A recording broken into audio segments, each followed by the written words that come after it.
What's up, Tesla family? It's Ray J back with another video. And in this one, I want to break down what's happening with Elon Musk and Tesla. We're seeing a lot of headlines coming out about him and some big things that are going on involving the markets. Let me just mention that I am not a financial planner. Make sure you take nothing I say as financial advice. And also, if you guys can, please smash the like button. It not only benefits me, it benefits the entire Tesla community as a whole. Anyways, Tesla is looking very, very interesting. Now, I just want to note that I am a little concerned about this setup. This is kind of resemble a head and shoulders like pattern, but I would say to not solely depend on patterns when it comes to the way the stocks move, when it comes to trading and such. You want to also look at your levels to see if you get a confirmation break to the downside or the upside. On Tesla, we're basically having this resistance at 200.7 or 20 EMA. If we were to break that, I'd be looking at 202. And then above that, you have 205.5 as resistance. This yellow line right here, our 50 EMA. For support, you're going to be looking at essentially, basically, if we lose 200, you'd be looking at 199.5. And then below that, if we were to lose this trend line, we'd continue all the way down towards this 196 area. So you want to be very careful with Tesla with this pattern that's developing, but it's not necessarily a confirmed break to the downside. It's still possible for us to rebound if we manage to break past 202 and then 205. So just keep that in mind. The pattern does look bearish, but so far Tesla's just kind of like shuffling at these higher levels. The market's also looking more bullish, holding up quite nicely. So we'll have to see if this continues or not. And we have to see if Tesla could break past these highs to continue to push. So I'll talk more about that in just a couple of minutes. I just wanted to talk about something else that's very important. There's not really much data coming out for tomorrow, by the way. So that gives the market more leeway. But I'm seeing a lot of headlines coming out about Elon Musk. And I want to talk about him real quick about what's going on with this. So first, let's start here.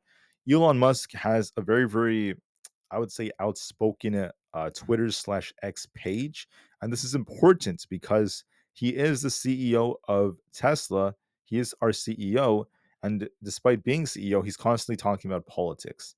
Now, many people don't like that. He gets a lot of criticism for getting very political, being very, very controversial. And that's completely understandable if you think that way. At the same time, he does say a lot of true things. I do agree with a lot of his points, and he's still done a lot of great things for Tesla. Tesla would not be what it is without him. So there's two ways to kind of look at it. And I just kind of see Elon Musk as a very, very big trade-off. And we live in a world full of trade-offs, right? Every CEO has strengths and weaknesses, and Musk does have some weaknesses associated with him being CEO, such as the fact that he could say things that lead to people not really liking him as much, or lead to people seeing him as someone that's very divisive and not really wanting to associate with Tesla. And that's something that we've known about for quite some time. But is this a big deal to me or not? I'm going to give you guys my answer in just a minute. But let's talk about these headlines. The news is coming out saying that Tesla is losing corporate sales over Elon Musk going against Tesla's mission. And this is some big news. This is happening in Germany right over now, as we're seeing a lot of firms saying that Musk is not really in line with Tesla's overall goals, in their personal opinion. Tesla was originally founded with the mission of accelerating the advent of electric transportation, which later evolved to the advent of sustainable energy. So it's a big shift. And a lot of people, they look at Tesla very differently. They're looking at through, the different lens. So when Elon Musk kind of says what he says, even does what he does, they see as what he says is something very, very different. On top of this, we've had some CEOs even kind of like talk about what Elon Musk's political views are. And many people just don't really agree with that, especially as he endorsed former President Trump. It leads to criticism, and it's completely understandable. It's understandable that these CEOs, other companies, don't really like him. I will agree with I wouldn't agree with them, but it's more like I respect their opinion. I would still disagree with the fact that I would use politics as a way to just like not really like someone. I don't really do that personally. I would still buy a Tesla and such. I just don't really like that whole notion. But I do want to say that when Elon Musk starts endorsing certain political candidates, when he starts saying certain things, getting super, super political, I think he has the right to say what he wants to say, but there is a cost of doing so. And that could cause some companies to not really want to partner with Tesla. Apparently, the same thing may have happened with Costco as well, which is pretty important.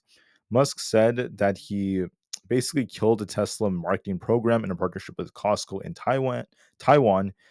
He didn't actually go over the full details, but he did say that their partnership was not approved, and it could be because of all sorts of different reasons. Could it be his fault specifically? We don't truly know, but I just want to say that it doesn't really worry me whatsoever. There was news that came out uh, that Tesla was supposed to partner with Costco in Taiwan to sell vehicles at Costco stores, which would have been really cool. Musk said he just canned it this program. It was not approved. So once again, guys, Elon Musk is constantly going to get lots and lots of criticism. There are people saying that he's a CEO of too many companies. He works too much. It's too crazy. He's too political. He's this, he's that. Guys, I'm not worried about that. Okay? I'm not worried about that. I don't agree with every single thing he says, but I just want to say that I'm not worried because Tesla does not need Costco to grow. It does not need any small firm in Germany to grow. The vision is set, and the long term is super, super bright for Tesla to become a multi-trillion-dollar company. There's no doubt about that. The technology they are developing is ahead of its time. It's ahead of its competitors by a long shot. If you look at how they've developed FSD and all their autonomous driving, if you look at how they developed Optimus, how it's going to grow and make Tesla trillions, I'm very confident it's going to work out very well. So I just want to say that yes, there are pros and cons of having Elon Musk as CEO. Sometimes, things don't go our way. Partnerships may not, end up being closed. It may happen, right? It may happen. Sometimes partnerships could work out. Maybe they won't work out. It's fine. At the end of the day, that does not mean that Tesla is going to, dip forever. It does not mean that Tesla's overall future is very, very dim. It's still comes into my head that Tesla's future will be completely bright. It's going to outweigh all these negative things that are happening for the short term. And Elon Musk is bringing more good than bad for the company as a whole, in my personal opinion. So, yes, I admit that he's not perfect. He has a lot of flaws and there are going to be issues.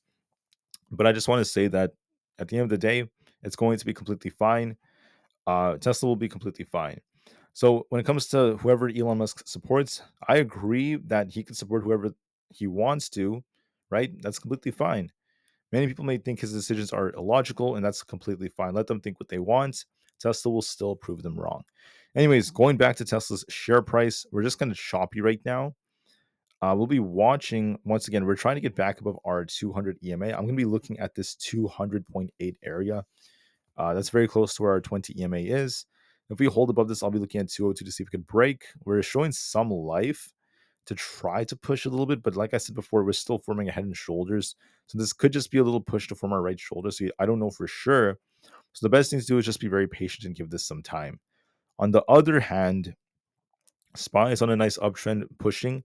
We're going to be looking at 528 as resistance, and we have this gap to fill all the way up to about 531. If we manage to break and hold above 528, and if we continue to hold above that, especially going into tomorrow, as long as there's no bad news that comes down of only the Middle East and also the Fed and the market continues to hold up, we're easily going to fill the gap to at least 531 by tomorrow. If we get bad news, watch 524. That's going to be our 20 EMA. It's also trending upwards, so it might be closer to 525 if we do take some time to dip. So the 525 to 524 area, if we lose that, we'll be looking for a dip back down to 522 or below. But so far, this chart is looking more bullish. It's fighting its 50 EMA, and we're favoring upside. Bitcoin is looking more bullish. We're going to be looking for 57,000. If that breaks, we could get closer to 58,000 to this imbalance. If we lose 55,700, we turn bearish, but this is still favoring the upside. For ES, we look more bullish. Look at support at 5,300. We also have this gap to fill all the way up here around 5,350. So we still look more bullish, in my opinion. For Tesla, we're doing good. I just want to say that Tesla's kind of following the trend, trying to rebound. But like I said before, although it's trying to hold up, there's still a head and shoulders like structure. So I'd still be careful with this. Could be a trap. We'll have to wait and see. So watch if you could break 202 and 205 to invalidate the head and shoulders. For the QQQ, we're a little bit more bullish looking. Watch 444 as a key level. If we hold above that, I'll be looking for 448, very close to that area. And if we lose 441, will be or 442 to 441.5, that range will be dipping all the way down to about 438. The chart is still favoring the upside. Higher high, higher low, higher high, higher low, higher high, higher low. It's still favoring the upside. Apple's favoring upside just a little bit more. Look at 208.93 as resistance. If that breaks, 210 is coming, then 212. If we lose support around this 206 area, I could be looking for a dip back down to 202. So just be mindful of that. For the IWM Russell 2000, we're pushing, we're looking more bullish. I think we might be retesting 207.5 again. If we break that, we could continue to push into the 210s. So watch us if we break 207.5. If we lose 204.67, we'd start dipping, but this favors the upside, in my personal opinion. For Coinbase, we're actually forming a bullish wedge. Look at resistance around 199.5. That breaks, we could fill this gap up to about 202.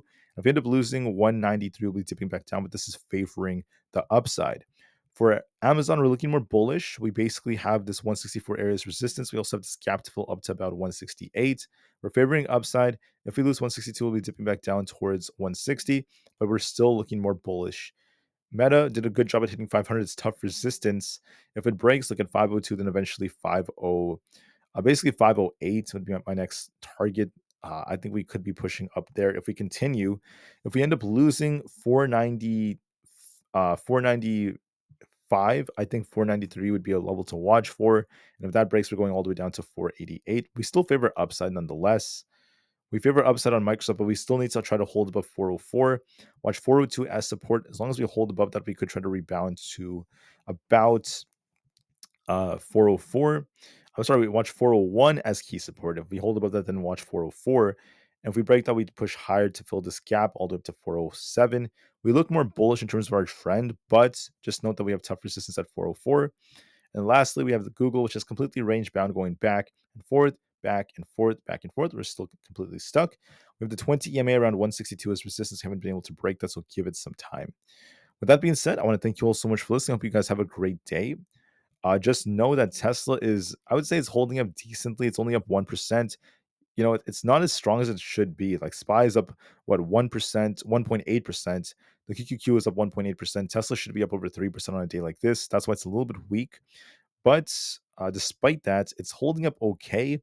We're going to be watching to see if this head and shoulders plays out or not. And the best thing to do is not just look at the pattern, but look at the levels, and then we'll see how things go from here.